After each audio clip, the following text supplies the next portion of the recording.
लोग कल स्टार्ट किए थे फिनाल की एसिडिटी ऑफ फिनाल। इसमें सम एग्जाम्पल कुछ और एग्जाम्पल हम लेकर के बता दे रहे हैं। फिर हम लोग पढ़ेंगे एस्टरीफिकेशन। सब रिएक्शन चल रहे हैं, केमिकल रिएक्शंस। तो केमिकल रिएक्शन क्या चीज़ होते हैं, केमिकल रिएक्शन कैसे होते हैं। तो फिनाल और एल्कोहल दोनों के एस्टरीफिकेशन कराएंगे। एस्टरीफिकेशन क्या होते हैं, बायोमैकेनिज्म के द्वारा इसको बताएंगे कि एस्टरीफिकेशन आपके होते हैं तो क्या चीज़ होते हैं, किसको हम लोग एस्टरीफिकेशन बोलते हैं, क्या चीज़ होता है एस्टर, कब कहते हैं कि एसिडिक मीडियम में रिएक्शन हो रहे हैं तो एस्टर बनते हैं। एस्टर में क्या चीज़ होता है कि एस्टर ये बना है, तो एस्टर कैसे बनते हैं अब इसी को हम लोग यहाँ स्टडी करेंगे। इसके पहले कुछ हम एग्जाम्पल सॉल्व कर लें कि एसिडिटी ऑफ फिनाल क्या चीज़ होती है। तो एसिडिटी ऑफ फिनाल जो होती है, अब इसका इंक्रीजिंग ऑर्डर में यदि हम लें तो ये आपका लिए हैं CH3 CH2 OH, ये आपका ले लिए, ये ले रहे हैं CH3 CH2 CH2 OH, ये आपका ले रहे हैं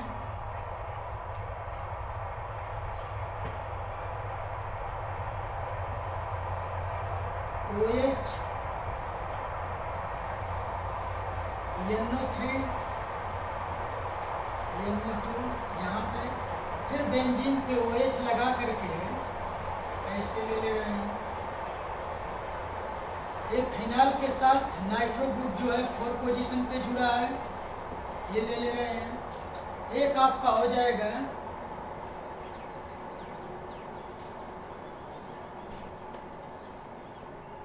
ये आपका फिनाल है, यहाँ पे आपका ये 3 है, 3 4 पर NO2 है, और यहाँ ये आपका यहाँ पे NO2 है, ये आपका हम ले रहे हैं फिनाल। ये आपका OH ग्रुप है, ये आपका NO2 है, ये आपके NO2 है, अब ये आपके NO2 है। तो देखिए इसमें क्या होता है कि हम एक प्रोपेनॉल लिए हैं, एक आपका लिए हैं ऑर्थोनाइट्रोफिनाल, एक लिए हैं पैरानाइट्रोफिनाल। तो ऑर्थोनाइट्रोफिनाल, पैरानाइट्रोफिनाल और आपका ले लिए हैं प्रोपेनॉल, फिर लिए हैं 3,5 डाइनाइट्रोफिनाल, फिर एक ले लिए हैं 2,4,6 डाइनाइट्रोफिनाल। अलग अलग हम कंपाउंड लिए हैं। तो अलग अलग कंपाउंड जो है ये कहा जाता है कि फिनाल एसिडिटी जो होती है इलेक्ट्रॉन विथड्रॉइंग ग्रुप बढ़ने के साथ बढ़ती है, यानी कि increasing the electron withdrawing group in the phenol acidity increases. Phenol की एसिडिटी इंक्रीज करती है जब इलेक्ट्रॉन विथड्रॉइंग ग्रुप इंक्रीज होते हैं। तो हम इसमें ये देखें, सपोज करिए कि इसको हमने 1 मान लिया, तो क्वेश्चन आता है कि इंक्रीजिंग ऑर्डर ऑफ फिनाल कैसे हम करेंगे। Increasing acidity order of phenol, इनको कैसे हम इंक्रीजिंग ऑर्डर में लिखेंगे। तो ये आपके 4 हो गए, ये आपका हो जाता है 5 आपको दिया है। अब इंक्रीजिंग ऑर्डर ऑफ फिनाल जो होते हैं, increasing order of phenol acidity order के क्रम में, increasing order of acidity of phenol को कैसे हम रखेंगे। तो number of electron withdrawing group increases, acidity increases.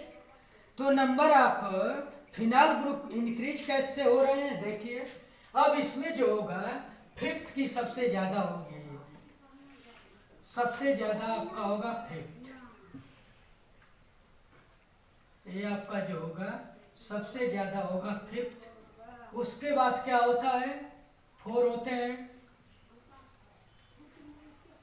उसके बाद क्या होगा, उसके बाद आपका 4th हो गया, 5th 4th, उसके बाद आपका आता है थर्ड पैरानाइट्रोफिनॉल होंगे, उसके बाद क्या होंगे, सेकेंड होंगे आर्थो मेटानाइट्रोफिनॉल, उसके बाद आपका फर्स्ट होगा प्रोपेनॉल। ये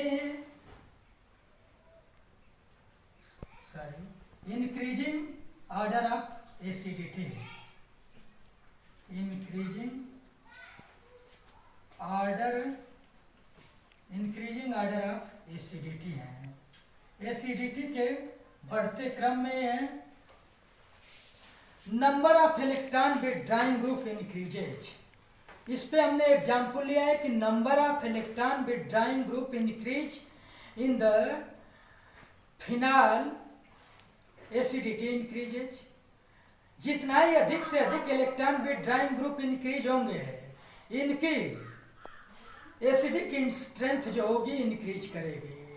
तो इसमें इलेक्ट्रॉन विथड्राइंग ग्रुप इनमें 3 जुड़े हैं, तो 2,4,6 ट्राइनाइट्रोफिनॉल जो होगा मोर एसिडिक होगा। तो मोर एसिडिक होने के साथ अब देखिए आपका इंक्रीजिंग ऑर्डर है, तो इंक्रीजिंग ऑर्डर में हम क्या करते हैं कि ऐसे ही क्वेश्चन आपको पूछा जाता है। अब इलेक्ट्रॉन डोनेटिंग ग्रुप कुछ बढ़ा दिए जाते हैं। इतना ही नहीं है, इसमें कुछ ऐसे क्वेश्चन पूछे जाते हैं कि इलेक्ट्रॉन विथड्राइंग ग्रुप भी होते हैं, इलेक्ट्रॉन डोनेटिंग ग्रुप होते हैं, कुछ लेस इलेक्ट्रॉन डोनेटिंग ग्रुप होते हैं। तो उसमें हम लोग क्या करते हैं कि देखते हैं कि एसिडिटी इंक्रीज कर रही है कि डिक्रीज कर रही है। तो ये सबस्टेंट इलेक्ट्रॉन विथड्राइंग है तो एसिडिटी इंक्रीज करेगी। अब हम लोग चल रहे हैं अगला टॉपिक्स जो है ये है एस्टरिफिकेशन, इसी का टॉपिक है एस्टरिफिकेशन। एस्टरिफिकेशन तो देखिए एस्टरिफिकेशन क्या होता है। Esterification means alcohol react with carboxylic acid and produce a RCOR group or ester and water are known as esterification reaction.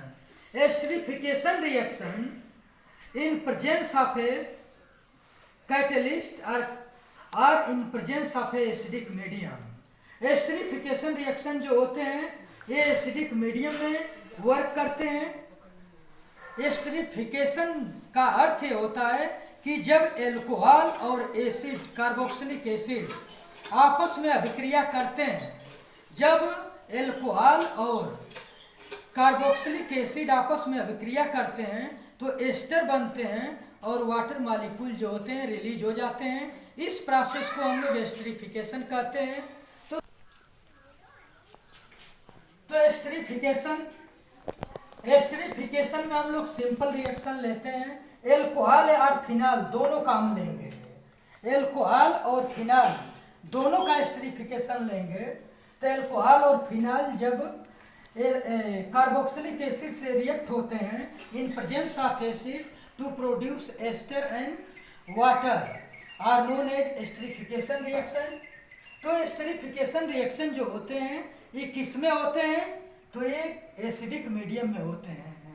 कि एल्कोहल कैसे वाटर के एसिड के साथ रिएक्शन करने के बाद, रिएक्ट होने के बाद कैसे वाटर मॉलिक्यूल रिलीज करते हैं। तो सपोज करिए कि ये आपके क्या हैं, ये आपके CH3 CH2 OH plus CH3 COOH in presence of acid. Acid को हम लोग H प्लस से भी दिखाते हैं। तो ये क्या होता है कि यहाँ से OH निकलता है, एल्कोहल पार्ट से OH निकलते हैं और कार्बोक्सिलिक एसिड पार्ट से H निकलता है। क्या होता है इस रिएक्शन में, एल्कोहल से OH, कार्बोक्सिलिक एसिड से H, वाटर मॉलिक्यूल बन जाते हैं। या ये कहा जाए एल्कोहल से OH, कार्बोक्सिलिक एसिड से H, ये आपके H2 बन जाते हैं।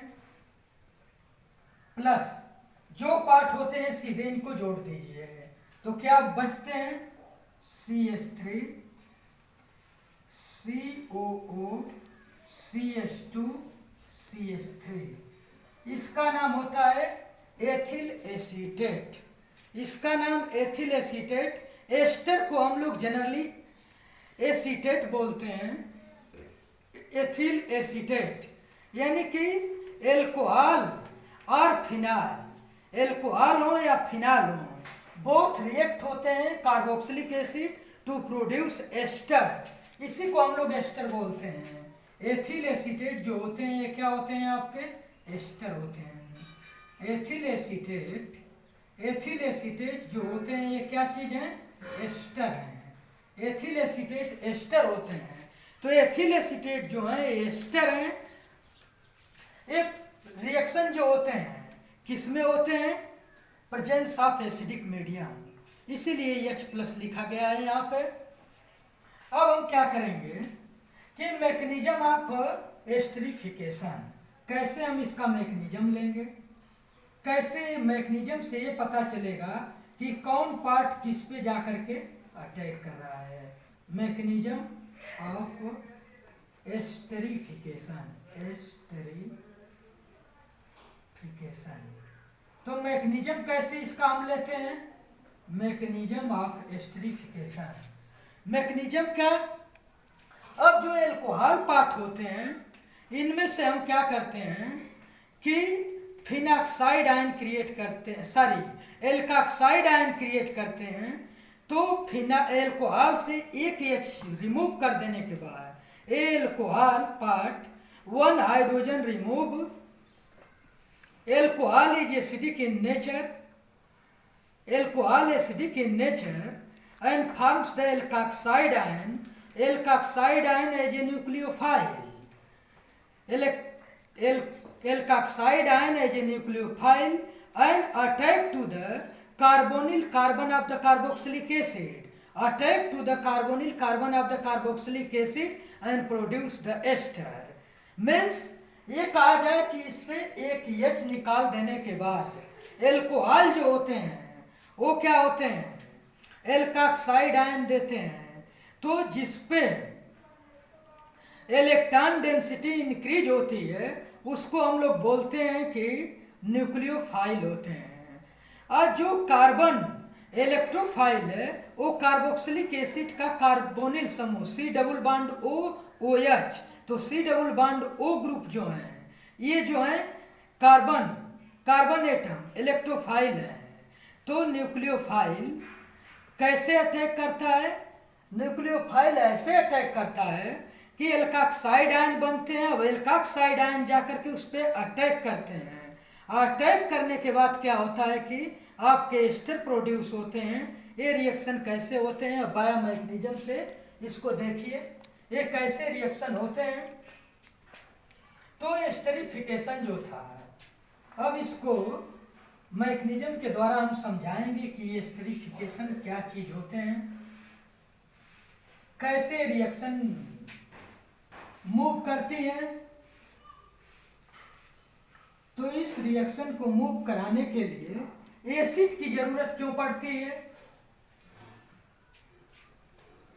तो अब देखिए ये आपके क्या है, ethyl alcohol CH3 CH2 OH।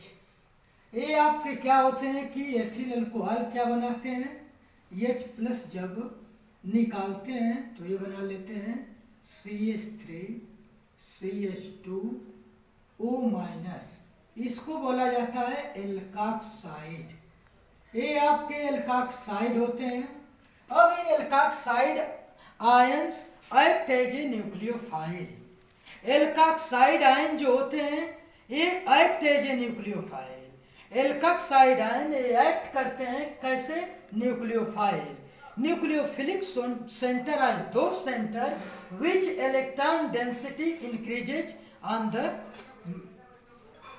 Oxygen